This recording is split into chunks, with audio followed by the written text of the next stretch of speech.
Hello, my name is Mary Roddy. I'm a radiologist from Charing Cross Hospital in London and also a member of the OsiriX UK user group. And what I'd like to talk to you about today is different methods that you can use to anonymise cases that you put onto your OsiriX database for teaching or for examining. Now, it's clearly very important that when you import cases for teaching, that there are no patient identifiers either on the image itself or, more importantly, on the DICOM headers that are associated with the patient. And I'm just going to open up my OsiriX database to show you what I'm talking about. Now, here I have imported into my local default database 4 patients, and these are real patient images, but the patients' names are fictitious. I've already been into the metadata and altered the patient identifiers for the purpose of this teaching exercise. So if we look at the first case, which is a male patient with a wrist series, the first thing I want to show you is the metadata and the DICOM headers associated with this case. If you go into the top toolbar, you will see something called View Metadata of this image, and if you click on that, you will see a long list of numerical values with an associated DICOM header name and values in the content column.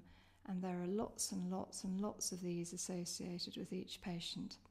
Now, the ones that we are most concerned with in anonymisation are the numbers beginning with 0010, because these generally relate directly to the patient and include the patient's name, the hospital number, the date of birth, the weight, the address, and the telephone number. And so this is the area that we need to get rid of the information in. But it's important for you to realise that occasionally a hospital, for some reason or another, or a department, will put a value that can identify the patient in one of the other headers. So it's very important to check all these headers when you have finished your anonymisation process. So, as I mentioned, there's more than one way to anonymise a patient, and I'm just going to go through the ways. One of the ways is to use the anonymisation software provided within OsiriX. Another way is to go into the metadata and simply edit it for each case. Now, there is a third way which uses a different piece of software, and that's called DICOM Cleaner. And DICOM Cleaner will strip every single patient identifier out of the metadata list completely. Now, I'm not going to tell you very much more about it because my colleague Dr. Samir Shamshuddin has already produced an excellent video tutorial on how to use this on the OsiriX user group site, and I would recommend that you go and watch that if you want to find out more about that. So I'm going to concentrate today on the 2 methods within OsiriX, and we'll firstly talk about the anonymisation tool.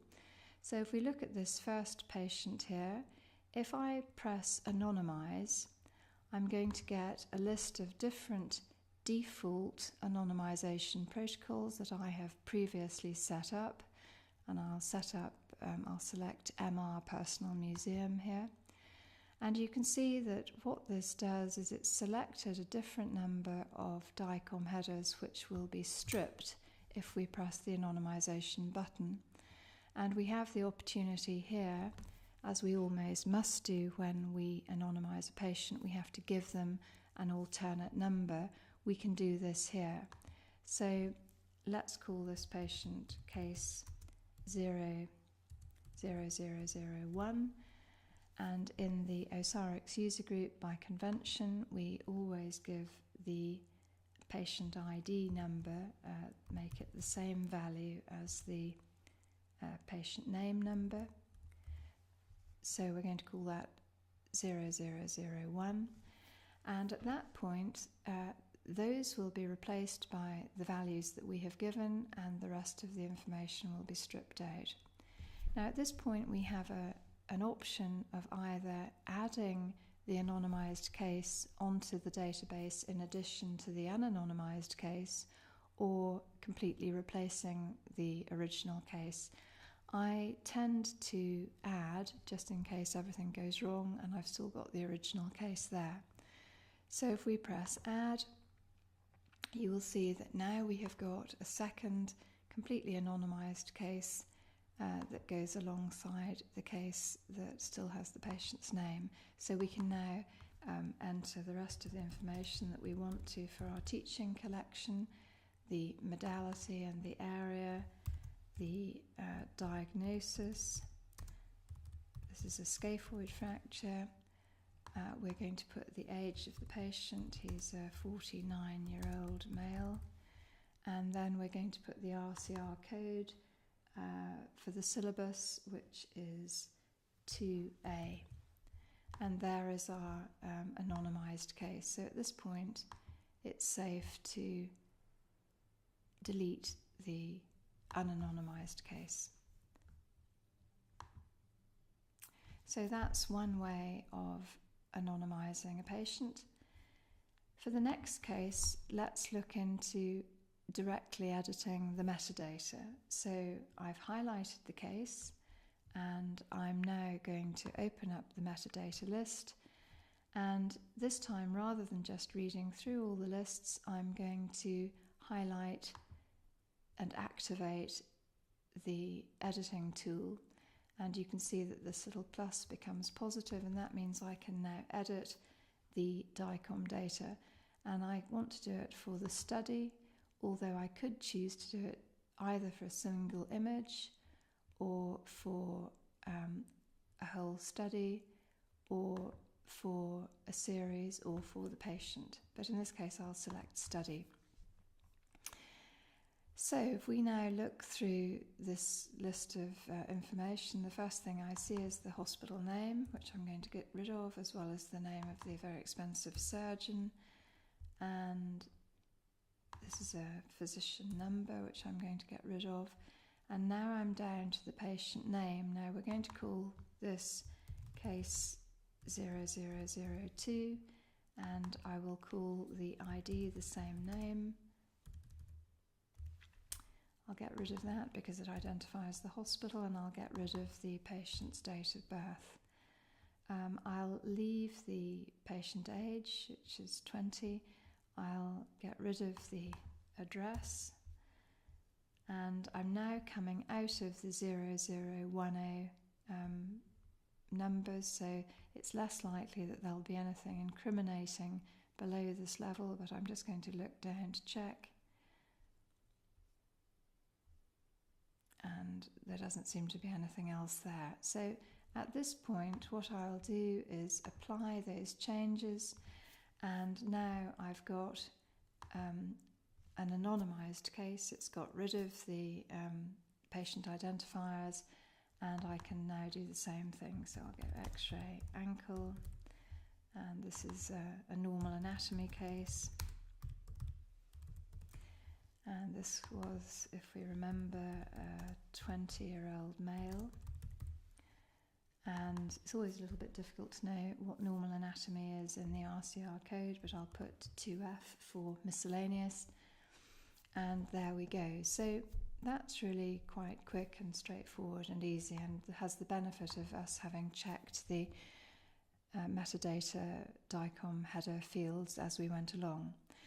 Now, the final case you can see here has got both a CT of the abdomen and a nuclear medicine scan, so quite a big number of images. So this would be quite a good case to anonymise using metadata. So I'm going to select metadata, and I'm going to activate the editing tool, but this time, rather than keep it on study, I'm going to ask for the whole patient to be anonymised.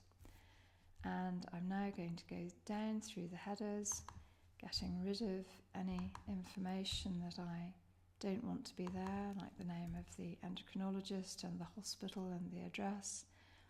I've now got to the patient name, so I'm going to put case 0003, and the same for the ID number 0003. I'll get rid of the hospital name there, and I'll get rid of the date of birth and the address. Remember, this is the 0010 fields, which are full of important bits of patient information. And then I'm just going to look through the rest of the DICOM headers in case I can see anything. There's another doctor's name. I'm going to get rid of that. And I'm now happy to put this through. So I'm now going to apply. And it's going to take a little bit longer this time because it's not only anonymising the CT, but it's anonymising the nuclear medicine scan as well. And there we go. Now we've got both cases anonymised. So we've got the CT and the nuclear medicine scan, and I'm now free to fill these areas in. And I won't do that now in the interests of time.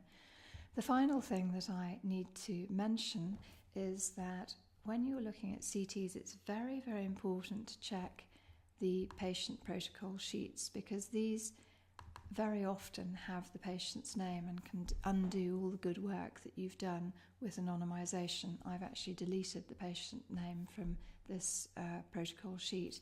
So my advice to you would be that on these large studies, find the patient protocol sheets and delete them so that you're not going to inadvertently give patient information away.